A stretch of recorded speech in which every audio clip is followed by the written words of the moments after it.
Good morning everyone. This is the second chapter that we are doing in geography online classes.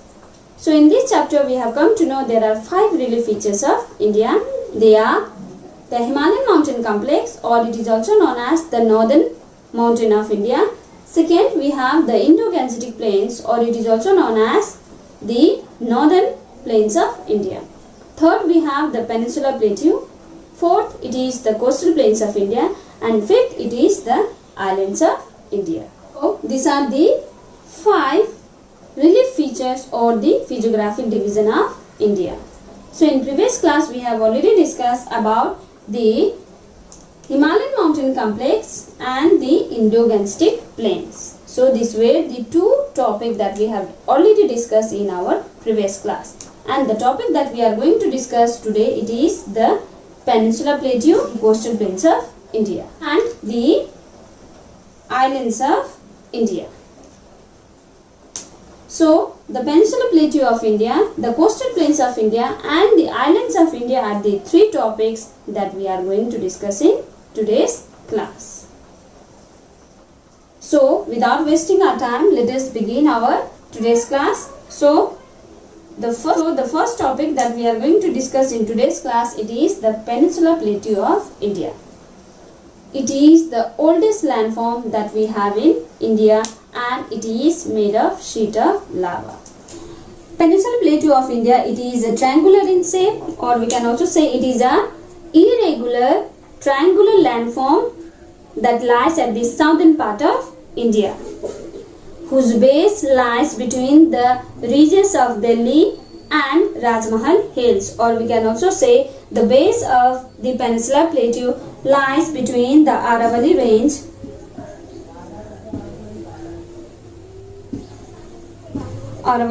and Rajmahal Hills.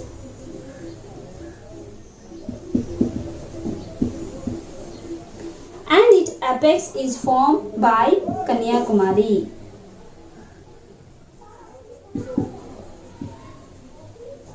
So the base of the peninsular plateau lies between the Aravalli range and Rajmahal Hills, and its apex lies at Kanyakumari. It is surrounded by hills on all sides.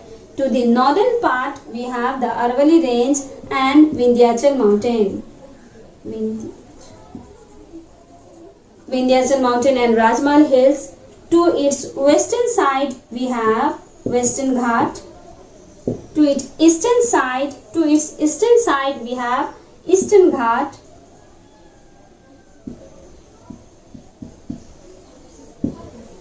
So it is surrounded by hills on all sides, and it is the oldest landform that we have in India, with the elevation of 600 to 900 meters. The elevation of this plateau is 600 to 900 meters, and the length that it covers from north to south, it is 1600 kilometers.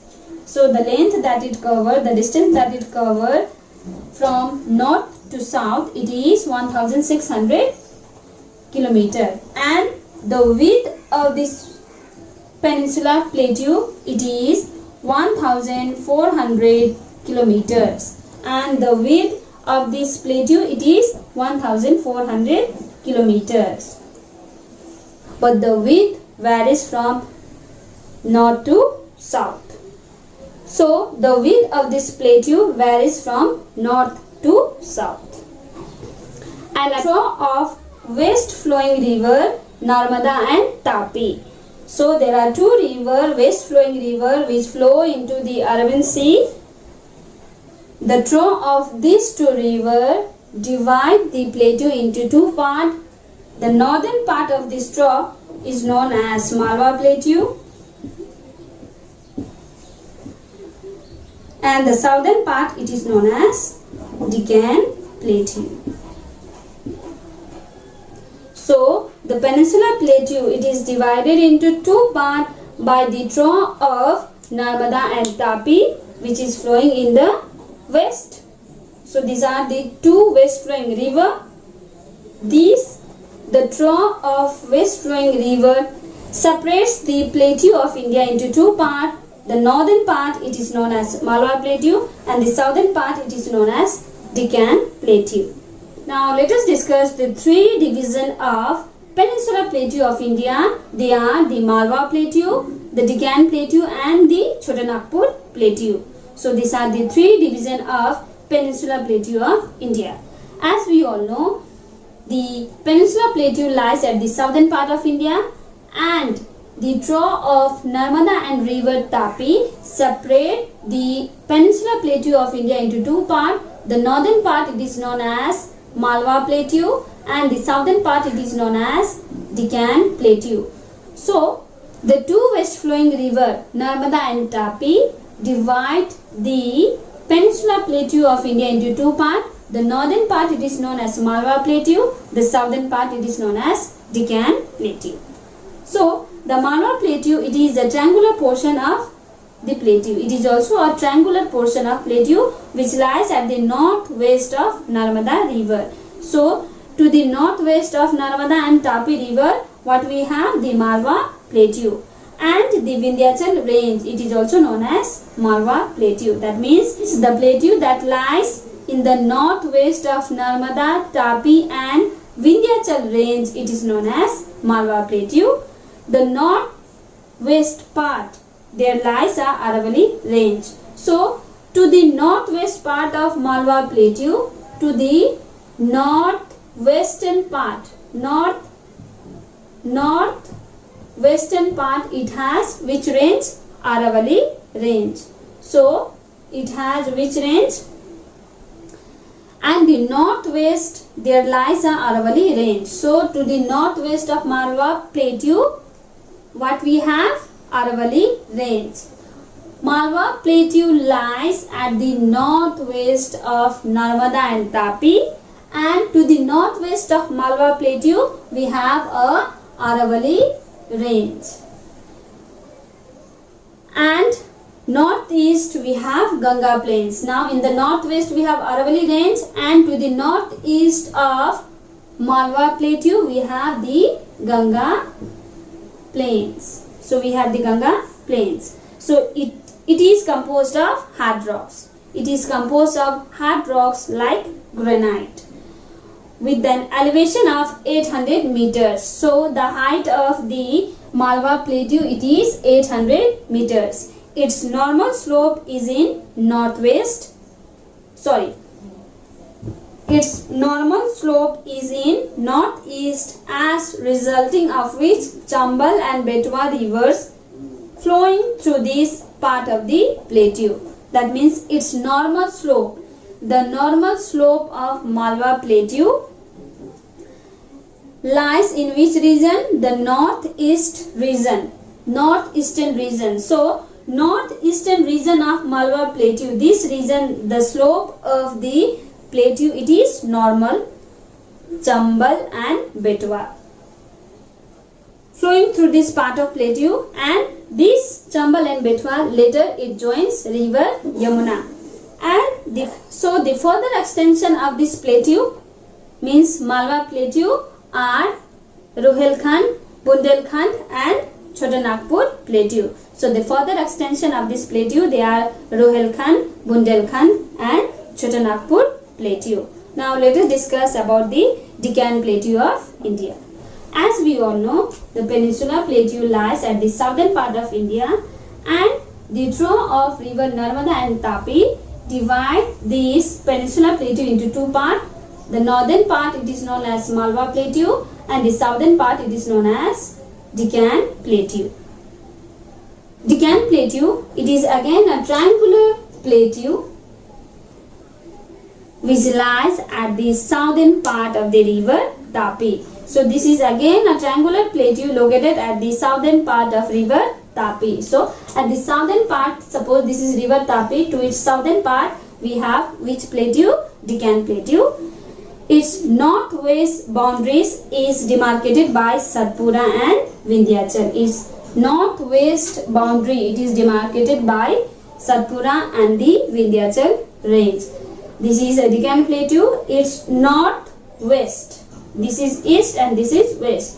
So its northwest, it is demarcated by which range of hills? It is Satpura and Vindhyachal. Its northern border, in its northern border we have two hills, that is Mahadev Hills and Mahakal Hills, or we can also say range, Mahadev Range and Mahakal Range. To its northern border and to its northern part, it is demarcated by the Mahadev Range and Mahakal Range, and its eastern and the western border, it is demarcated by the Eastern Ghat in its eastern side and Western Ghat in its western side. So Eastern Ghat, and here we have Western Ghat. So therefore we can say the Deccan Plateau of India, it is a triangular shape of land which lies at the southern part of the river Tapi, and to its western side there are two range of hills, Satpura and Vindhyachal, and its northern side we have Mahakal Range and Mahadev Range. To its eastern side we have Eastern Ghat, to its western side we have Western Ghat. Its average altitude is 600 meters. So what is the height of this plateau? It is 600 meters. In its south it rises up to 1000 meters. So the southern part it has 1000 meter of elevation, whereas to the northern part it has 500 meter of elevation. But overall we can say the height of this plateau, it is 600 meter.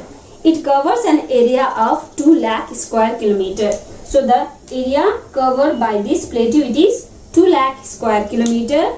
The river flowing through this plateau have cut broad valley. So the river which is flowing through this plateau have made a broad valley and divided the plateau into several smaller plateaus such as Maharashtra Plateau, Andhra Plateau and Karnataka Plateau.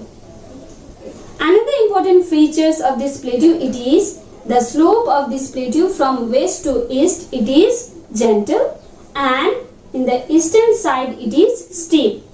So that's why most of the river that originate in the Western Ghat move towards the Eastern Ghat.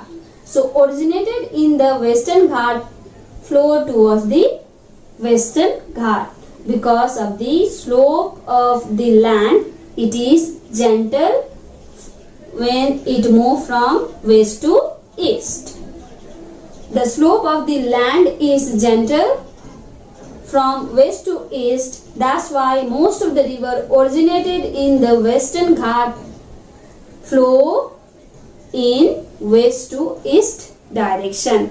Except two rivers that we have, the Narmada and Tapi, these flow in the east to west direction. The river that flow from east to west are two rivers, Narmada and Tapi. So this was about the Deccan Plateau of India. Now let us discuss the Chota Nagpur Plateau of India. And the third division of the Peninsula Plateau, it is Chota Nagpur Plateau. So the first it is Malwa Plateau, second we have Deccan Plateau, and the third division of the Peninsula Plateau, it is Chota Nagpur Plateau. It is roughly triangular in shape. So like Malwa Plateau, Deccan Plateau, our Chota Nagpur Plateau, it is also roughly triangular in shape, which cover much of the Jharkhand as well as the adjacent part of the Odisha. So this plateau lies in the northeastern part of India, which cover much of the Jharkhand as well as the some of the area of Odisha.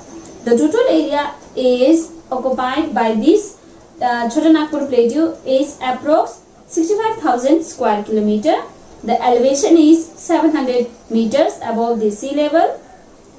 It has a valuable concentration of mineral resources of India. So this plateau has a valuable mineral concentration of India, and most of the coal deposits are found in Chota Nagpur Plateau.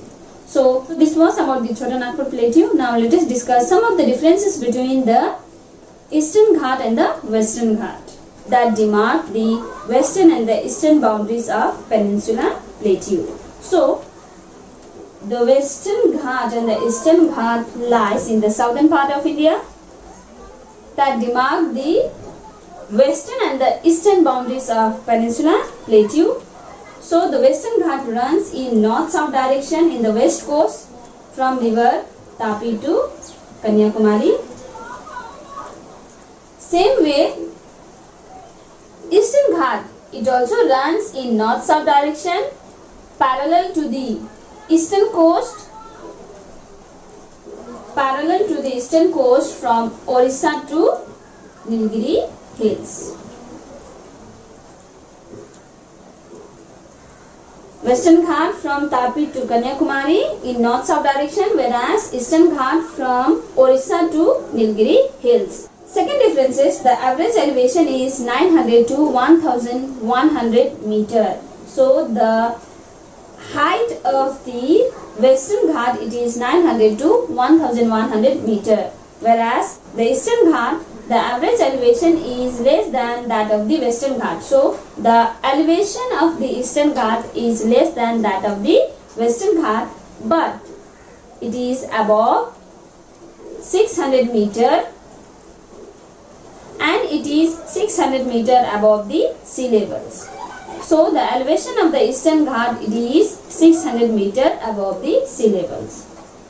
Third difference is average width is 50 to 80 kilometer. The width of the Western Ghat, it is 50 to 80 kilometer, whereas the width of the Eastern Ghat, it is not equal everywhere. In different places, it has different width. So it has varying width with 100 to 200 kilometer. So the width of the Eastern Ghat, it is 100 to 200 kilometer, but it is not equal everywhere. It is somewhere it is broader and somewhere it is narrow. Fourth difference is it is stand like a continuous wall and can be crossed through passes. So the Western Ghat is stand like a continuous wall and can be crossed only with the help of passes, whereas the Eastern Ghat, it has been divided into several parts. So the Eastern Ghat, it has been divided into several parts because of the numerous river flowing in this region. So the Eastern Ghat, it has been divided into several parts by a large river. Fifth difference is it is source of many large rivers which flow in Peninsula India. So the Western Ghat, it is a source of many large rivers. It is a source of many large rivers that flow in Peninsula India. Whereas in the Eastern Ghat, no big rivers originate from the Eastern Ghat. So it is not the source of any big rivers. Sixth difference is it is almost perpendicular to the southwest monsoon. The Western Ghat, it is perpendicular to the southwest monsoon coming from the Arabian Sea, which is coming from the Arabian Sea and cause heavy rainfall in the west coastal plain and cause heavy rainfall in the west coastal plain. So the Western Ghat, it is perpendicular to the monsoon wind which is coming from the Arabian Sea and cause heavy rainfall in the coastal plain of India, western coastal plain of India. Whereas the Eastern Ghat, it is almost parallel to the monsoon wind. It is almost parallel to the monsoon wind of Bay of Bengal branch. So it causes little amount of rainfall. So this was the differences between the Eastern Ghat and the Western Ghat that demark the western and the eastern boundaries of Peninsula Plateau. Now let us discuss the significance of the plateau. Significance of the Peninsula Plateau is it provides India with a huge amount of minerals. Minerals like iron, manganese, bauxite, gold, copper. So these are the minerals which are provided by the Peninsula Plateau of India. Besides this, the Plateau of India, it is a reservoir of shale, slate and marble. Above all, 98% of the Gondwana coal deposits are found in the Peninsula Plateau of India. So it provides India with a huge amount of minerals. It is also known as the storehouse of minerals because this plateau, it is a volcanic origin which is made of sheet of lava which provide a huge amount of minerals to the Deccan Plateau of India. The second significance, it is fertile soil. The Plateau of India, the Deccan Plateau of India provide India with a huge amount of fertile soil, or we can also say black soil or lava soil. This soil, it is used for growing cotton plant. Besides this, other crops are also grown in this region like sugarcane, and southern part of the Deccan Plateau, crop like tea, coffee, tobacco are grown, and the low-lying area of the Deccan Plateau are used for growing rice. So because of the fertile soil, it helps India to grow a different kind of crop in different season. It provides India with a variety of crop. Third significance, forest wealth. The highlands of the Plateau of India has a rich source of forest wealth which provide India with a huge amount of forest product. The fourth significance, it is hydroelectricity. So the river that originate in the Western Ghat or the highlands of the Plateau offer India with a great opportunity for developing hydroelectricity. And it also provide irrigation facilities to the low-lying area that help to grow different kind of crops. The fifth significance, it is tourism. The Plateau of India, it is also known as the hill resort. So some of the highland of the Plateau of India consist of hill resort like Ooty, Kodaikanal, Mahabaleshwar, Mount Abu. So these are some of the hill resorts that are located in the highlands of the Plateau. Scenic beauty and the moderate climatic condition force some of the people to spend some of their time in this region, which encourage tourist industry or tourism. So now let us discuss the fourth relief features of India, that is the coastal plains of India.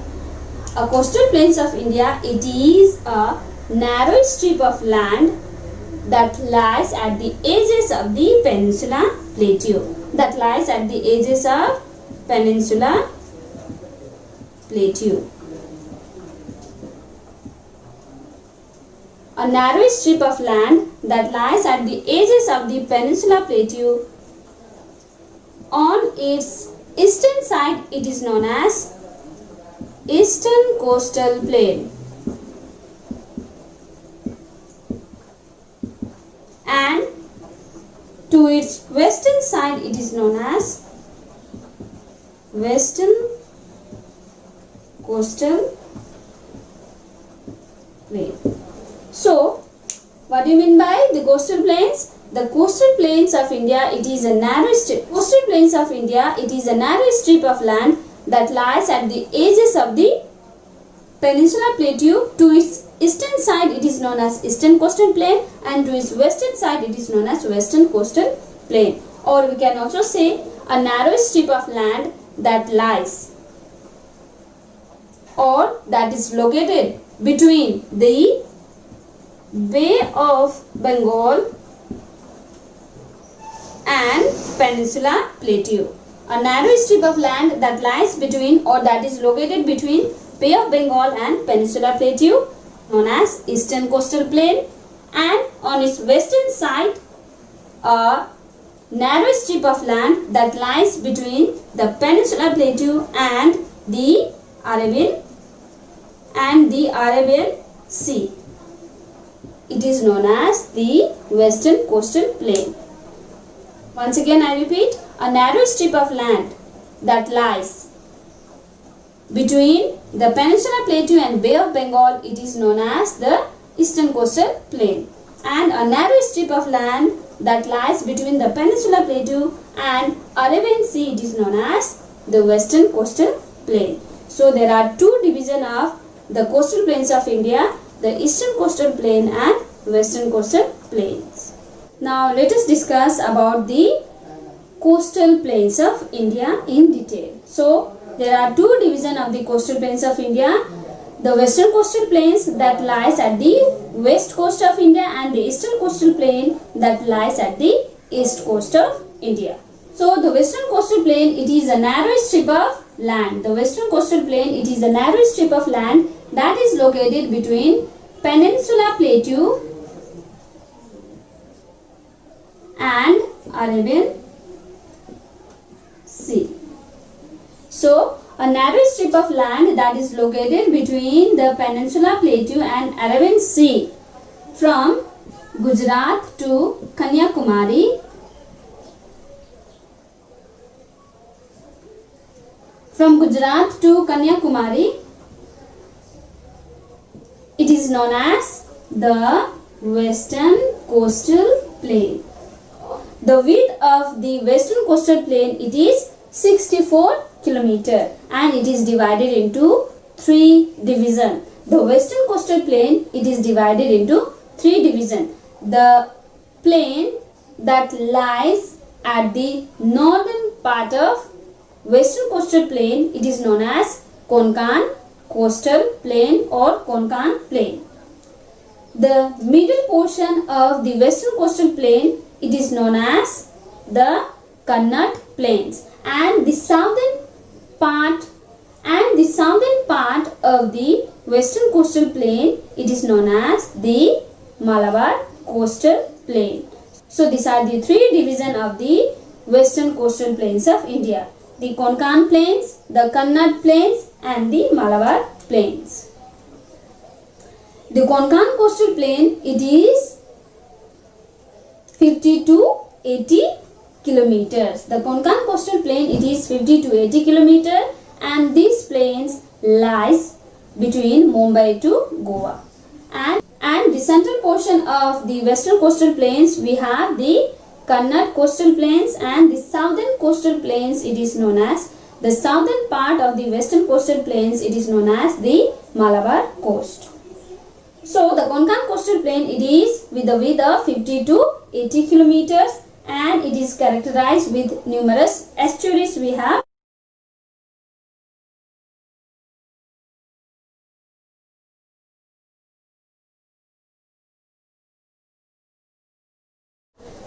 while Malabar coast is characterized with numerous lagoons and backwater. So in the Konkan coastal plain we have estuaries, and whereas in the Malabar coastal plains we have lagoons and backwaters. Kochi is also one of the important international port that is located in lagoons. So Kochi is also one of the important port of India that is located in lagoons. What do you mean by lagoons? Lagoons, it is a stretch of salt water. It is a stretches of salt water that is separated from a large water bodies by a low sandbank or coral reef. Or we can also say lagoons, it is a shallow body of water separated from a large body of water by a sandbank or a coral reef. So there are numerous lagoons that are found at the coast of Kerala or at the Malabar coast. So Kochi is also located in lagoons. It is one of the international port of India. So this was about the western coastal plains. Now let us move on to the eastern coastal plains.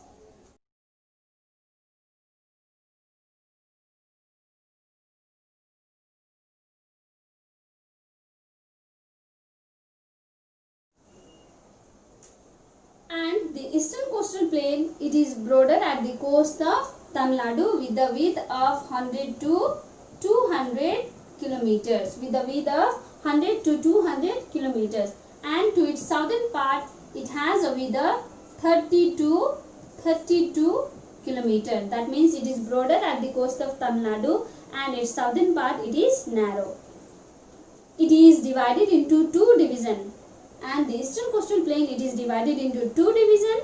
The northern part of the eastern coastal plain, it is known as the northern Sikhars, and the southern part of the eastern coastal plain, it is known as the Coromandel coast or Carnatic coast. The northern part, it is known as northern Sikhars, and the southern part, it is known as the Coromandel coast or the Carnatic coast. The coast that lies between river Mahanadi to Krishna, it is known as the Northern Shikhars, and the coast that lies between Krishna to Kaveri, from the river Krishna to Kaveri, it is known as the Coromandel coast. Students, there are numerous rivers that drains to this region, and the eastern coastal plain, it is broader at the coast of Tamil Nadu with the width of 100 to 200 kilometers, with the width of 100 to 200 kilometers, and to its southern part it has a width of 30 to 32 kilometers. That means it is broader at the coast of Tamil Nadu, and its southern part it is narrow. It is divided into two divisions, and the eastern coastal plain, it is divided into two divisions. The northern part of the eastern coastal plain, it is known as the Northern Shikhars, and the southern part of the eastern coastal plain, it is known as the Coromandel coast or Carnatic coast. The northern part, it is known as Northern Shikhars, and the southern part, it is known as the Coromandel coast or the Carnatic coast.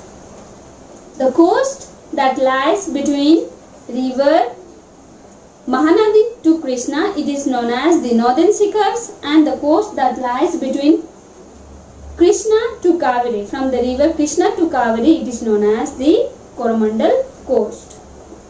Students, there are numerous rivers that drains to this region, that originate in the Western Ghat and drains in the Bay of Bengal. So they are Damodar, Mahanadi, Godavari, Krishna and Kaveri. So these are the 5 rivers that drains to Bay of Bengal.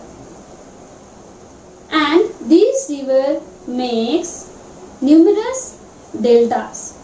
So what do you mean by deltas? Delta, it is a landform or triangular shape of land that is found at the mouth of a river.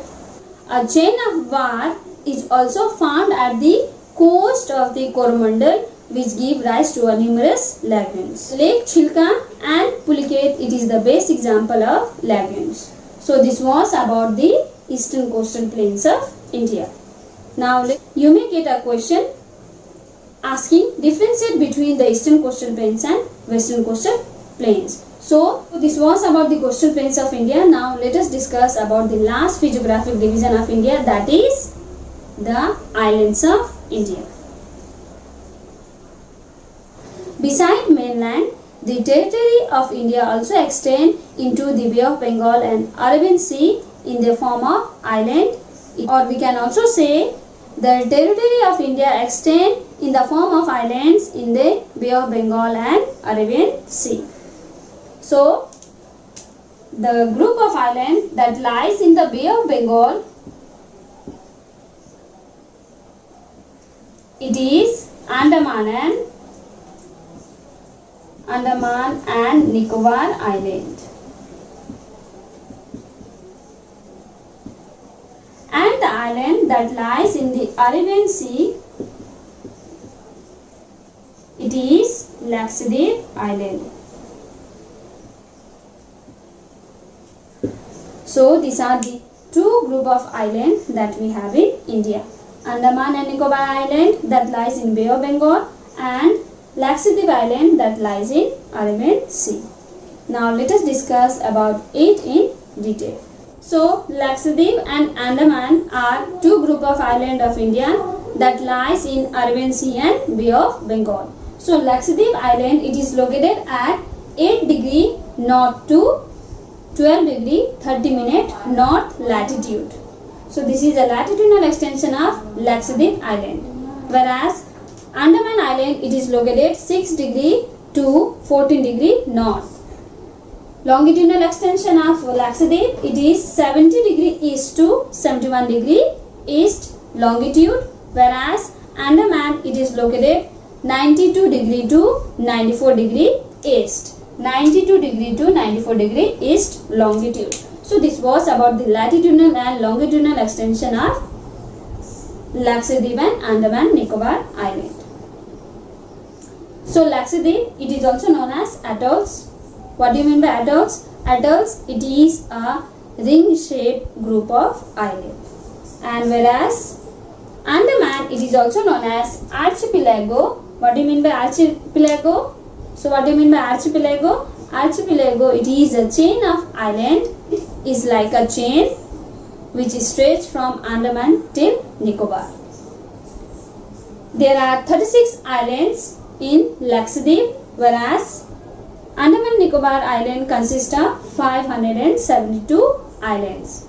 The total number of islands in Lakshadweep, it is only 36, whereas Andaman consists of 572 islands. Lakshadweep Islands, it is also known as Coral Island because the base of these islands are formed by the skeleton of tiny organisms that live in water. Whereas the Andaman and Nicobar Island, it is known as volcanic island because these islands are of volcanic origin. So this was about the Lakshadweep and Andaman and Nicobar Island. So my dear students, this makes the end of today's class and the completion of chapter 2. In next class, we will start with a new chapter. Till then, stay home, stay safe, take care.